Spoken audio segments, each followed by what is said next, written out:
ja sam, ne znam šta sam, i musliman, i katolik, i srbin, i jevrej, imam čak i 2 jevreja u pameti.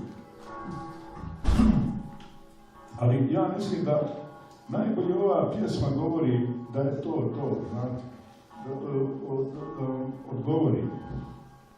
Narod Branka Čučka na kamenu za vrištanje, visoko u planini gdje se miješaju vjetrovi i smjer mijenjaju ptice, jedan kamen postoji, gdje iz mog naroda, kad me sveda dovde, na njemu čovjek kratko odstoji. Čovjek stoji i vrišti, dok iznuren ne zamijeni. Ostali strpljivo čekaju na red da stanu na kamen i vrište.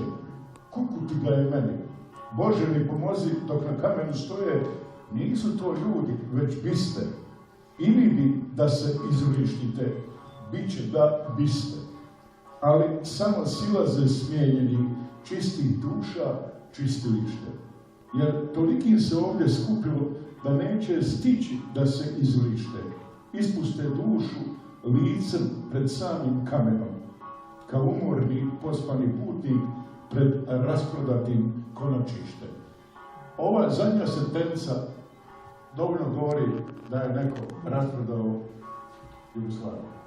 I to je taj početak drame. Da.